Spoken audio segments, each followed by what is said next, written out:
खबर महाराष्ट्र से है। याकूब मेमन की कब्र पर लगी हुई लाइट्स को पुलिस ने वहां से हटा दिया है। एलटी मार्ग पुलिस की टीम मौके पर पहुंच गई है। बीजेपी ने आरोप लगाया था कि याकूब मेमन की कब्र को मजार में तब्दील किया जा रहा है। वहां पर मार्बल लगाए गए हैं, वहां पर लाइट्स लगाई जा रही है और उद्धव ठाकरे के राज में यह सब कुछ हुआ, यह बीजेपी ने आरोप भी लगाया था। अब जानकारी यह है कि कब्र के पास जो लाइट्स लगाई गई थी, पुलिस ने उन लाइट्स को हटा दिया है। याकूब मेमन के कब्र के पास लगी हुई लाइट्स को अब पुलिस ने हटा दिया है वहां पर से। बीजेपी आरोप लगा रही है कि जिस वक्त उद्धव ठाकरे मुख्यमंत्री रहे, उनके राज में इस कब्र को मजार में तब्दील करने की कोशिश की गई। वहां पर मार्बल लगा दिए गए, वहां पर लाइट्स लगा दी गई। अब इन लाइट्स को पुलिस हटाने का काम कर रही है। याकूब मेमन की कब्र पर मुंबई पुलिस पहुंची है। मुंबई पुलिस की टीम की ये तस्वीरें आप देख रहे हैं।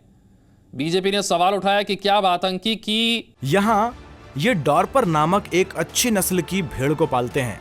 पालकर हर साल 40 से 50 लाख कमाते हैं। आपको भी करना है, उनसे सीखना है तो फ्रीडम ऐप को अभी डाउनलोड कीजिए। मजार बनाई जाएगी।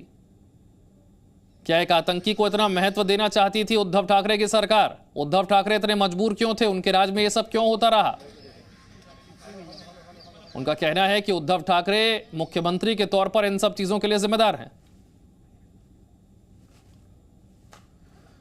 अश्विन पांडे मेरे सहयोगी और जानकारी के साथ जुड़ गया। अश्विन, हम तस्वीरें देख रहे हैं, मुंबई पुलिस की टीम यहां पर पहुंची है, लाइट्स को हटा दिया गया है, लेकिन यहां पर ये मार्बल, ये लाइट्स कब लगे और ये सब कुछ कैसे होता रहा?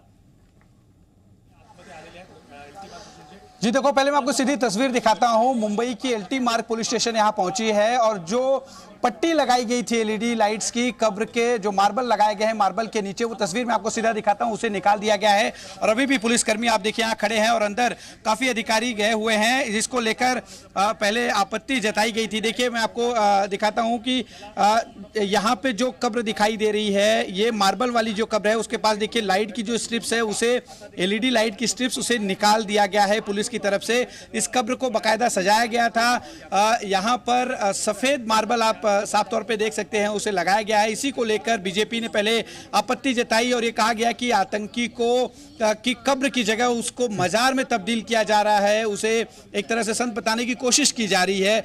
ये सब कुछ हुआ उद्धव ठाकरे के कार्यकाल में। हालांकि आपको बता दूं कि कब्रिस्तान की तरफ से बताया जा रहा है कि उनके परिवार ने किया है, कोई भी जो वक्फ बोर्ड या कब्रिस्तान की तरफ से या सरकार की तरफ से ये सब कुछ नहीं किया गया। लेकिन सबसे बड़ा सवाल ये है कि एक वो शख्स जिसने मुंबई को सबसे बड़ा दुख दिया, जिसने मुंबई को सबसे बड़ी त्रासदी में झोंका, जिसकी वजह से कई लोगों की जान गई, कई घर बर्बाद हो गए, आज भी उस दंश को मुंबई जो है झेल रहे हैं, ऐसे व्यक्ति की जो है कब्र को मजार के तौर में तब्दील किया जाना कितना जायज रहा? ये बेहद ही शर्मनाक है। इसको लेकर लगातार मुद्दा उठाया जा रहा है और अब चूंकि मामला पॉलिटिकल भी हो गया है, लगातार मीडिया कवरेज भी कर रही है, इस मामले में सवाल पूछा जा रहा है, तो अब पुलिस यहां पहुंची और उन्होंने जैसा मैं तस्वीर दिखा रहा था, एक बार चाहूंगा शंकर आप ये तस्वीरों को वापस जूम करें और ये बताएं कि कैसे एक आतंकवादी जो मुंबई को दहलाने के मामले में दोषी पाया गया, जिसे फांसी हुई, उसके कब्र को कैसे मजार के तौर पे जो है तब्दील किया गया, कैसे उसे सजाया जा रहा था। ये देखिए उसकी जो स्ट्रिप्स है वो निकाल दी गई है, लेकिन ये सब कुछ होता रहा और जो प्रशासन वो आंख बंद करके बैठा रहा। ये एक बड़ा चिंता का विषय है। देखिए ये कोई आम व्यक्ति नहीं था, ये व्यक्ति देश का सबसे बड़ा दुश्मन जो है घोषित हो चुका है, साथ ही से सजा भी हो चुकी है, फांसी दी जा चुकी है। ऐसे में इस शख्स की कब्र को मजार में तब्दील किया जाना, ये जाहिर सी बात है किसी भी देशवासी को, किसी भी मुंबईकर को बिल्कुल पसंद नहीं आएगा। और जैसे ही ये मुद्दा उठा और पुलिस यहाँ पहुंची और लगातार कब्र के आसपास जितने भी एलईडी लाइट्स लगाई गई है, जितने भी एलईडी स्ट्रिप्स लगाए गए हैं, उसे निकालने का काम कर रही है। देखना होगा कि क्या एक्शन लिया जाता है। अश्विन, ये पहले तो ये समझना जरूरी है कि ये किया किसने? ये मार्बल लगाने का काम, ये लाइट्स लगाने का काम किसकी तरफ से किया गया और क्या इस चीज की इजाजत है? जी देखिए, परिवार की तरफ से ये सब कुछ किया गया, जो अभी जानकारी हमारे पास है। और चूंकि ये जो कब्रगाह, जो जानकारी है, इन कब्रगाह को पहले ही बुक किया गया था। जब याकूब मेमन को यहाँ दफनाया गया था, उस वक्त भी हम पहुंचे थे, तो ये याकूब मेमन परिवार के लिए वो जगह उन्होंने पहले से ही उस जगह को लिया था जिसे ओटा हम कहते हैं। और यहाँ पे एक नोटिस बोर्ड भी मैं दिखाता हूँ, शंकर थोड़ा सा जूम आउट करिएगा और ये नोटिस दिखाने की कोशिश करिएगा कि 1984 से के बाद ये ओटा या हरवार यानी कि जहां पे कब्र बनाई जाती है ये नहीं दी जाती। लेकिन हो सकता है कि इनके परिवार ने 1984 से पहले उस जगह को लिया, क्योंकि आमतौर पर ये जो ओटा है ये लिया जाता है और परिवार के जो भी सदस्य जिनका देहांत होता है उन्हें उसी जगह पर दफनाया जाता है।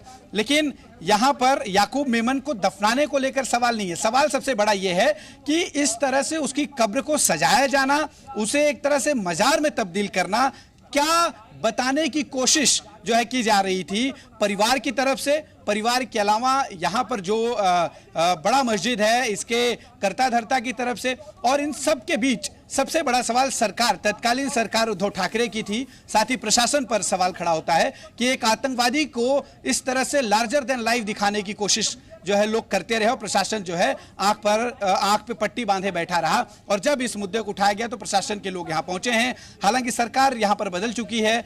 इस वक्त बीजेपी और एकनाथ शिंदे की जो शिवसेना है उनकी सरकार है इस वक्त। और मुद्दा उठने के बाद इस वक्त पुलिस पहुंची। इससे पहले कि ये सवाल उठे कि सिर्फ इसी कब्र पर ऐसा नहीं किया गया, आसपास भी कुछ और कब्रों पर ऐसा किया गया, ये समझना जरूरी है कि इस तरह से मार्बल, क्या यहां जितनी भी कब्र हैं उनमें से किसी पर भी इस तरह का मार्बल या इस तरह की लाइट्स है?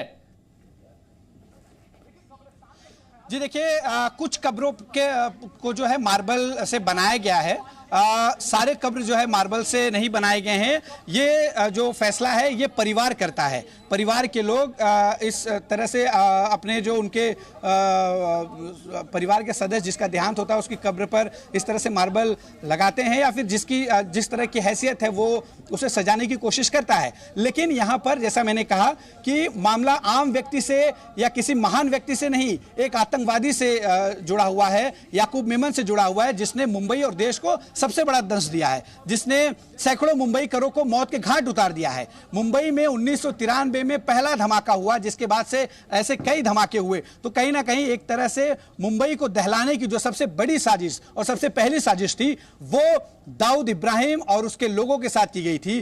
टाइगर मेमन इसमें एक बड़ा सूत्रधार था और उसी टाइगर मेमन का भाई है याकूब मेमन, जिसे फांसी की सजा 2015 में मुकर्रर हुई, फांसी दी गई और फिर इसी बड़ा कब्रिस्तान में उसे दफनाया गया। आपको बता दें कि बड़ी संख्या में उस वक्त इसके अंतिम यात्रा में लोग शामिल हुए थे, जिसको लेकर भी बड़ा सवाल खड़ा हुआ था, बड़ी राजनीति हुई थी। और अब जिस तरह से एक बड़ा मुद्दा सामने आया है कि उसकी कब्र को मजार में तब्दील करना, उसे एक बड़ा व्यक्तित्व दिखाने की कोशिश करना, जो बेहद शर्मनाक है। और इसको लेकर लगातार मुद्दे उठे और अब पुलिस ने कार्रवाई की है। देखना होगा कि आगे क्या कुछ एक्शन जो है पुलिस करती है। फिलहाल जो नीचे की एलईडी लाइट्स जो स्ट्रिप्स है उसे निकाल दिया गया है। जी बिल्कुल, इन तस्वीरों को एक बार फिर से देखिए और समझिए, ये याकूब मेमन की कब्र है। याकूब मेमन कौन है ये भी समझिए।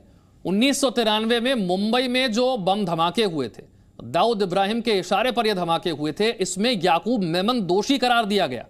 1993 के मुंबई बम धमाकों का दोषी आतंकी याकूब मेमन 2015 में अदालत ने फांसी की सजा सुनाई। 2015 में यह फांसी चढ़ा। उसके बाद बड़ा कब्रिस्तान में इसकी कब्र, और इस कब्र को इस तरह से साज सज्जा की गई है मानो किसी महान व्यक्ति की कब्र हो। यहां पर मार्बल लगा है, यहां पर एलईडी लाइट्स लगाई गई है।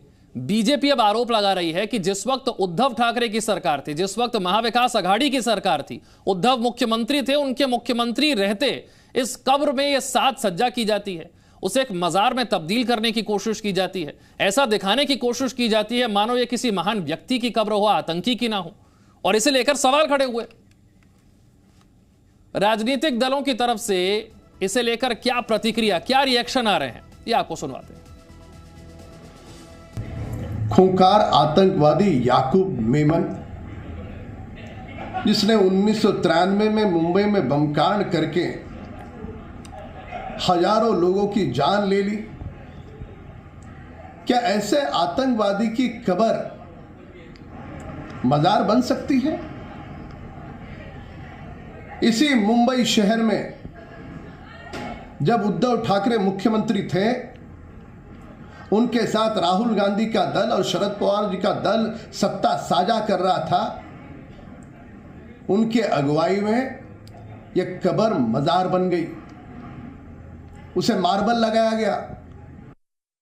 सबसे पहला गुनाह और सबसे बड़ी गलती जो जानबूझकर अगर किसी ने की है तो भाजपा ने की है, क्योंकि भाजपा इस देश में धार्मिक शांतता चाहता नहीं है। यूपीए सरकार में 2 कुख्यात आतंकवादियों को फांसी दी गई थी, एक था अफजल गुरु, दूसरा था कसाब, लेकिन उनकी बॉडियां उनके परिवारजनों को नहीं दी गई, उन्हें निश्चित स्थल पर दफनाया गया। जो भी है, अमेरिका के सील कमांडोज ने जब उसामा बिन लादेन को मारा, उसे समंदर के अंदर गाड़ दिया गया। वजह यही है, इन लोगों के मज़ारे, इन लोगों को जहां दफनाया जाता है वो किसी को मौका देती है रैलिंग पॉइंट बनाने की। तो सबसे पहले भाजपा को इसका जवाब देना चाहिए कि उन्होंने याकूब मेमन की बॉडी उसके परिवारजनों को क्यों दी, उसकी मैयत, उसका फ्यूनरल बड़े पैमाने पर क्यों होने दिया, क्योंकि इसका राजनीतिक फायदा बीजेपी को मिलता है। ये बीजेपी का पाप है। इस देश को धर्मांधता में धकेलने का काम जो है वो भाजपा ने किया है, इसकी जिम्मेदारी उनकी बनती है। उन्होंने इससे सीख लेनी चाहिए। इस तरह की गलतियां जो जानबूझकर की जाती है वो जनता को समझती नहीं, ऐसा नहीं है। हम भाजपा के इस कृति के वजह से ही आज उस मजार का ग्लोरिफिकेशन हो रहा है, इसके लिए सर्वस्वी भाजपा जिम्मेदार है। यहाँ ये डॉर्पर नामक एक अच्छी नस्ल की भेड़ को पालते हैं। पाल कर हर साल 40 से 50 लाख कमाते हैं। आपको भी करना है, उनसे सीखना है तो फ्रीडम ऐप को अभी डाउनलोड कीजिए।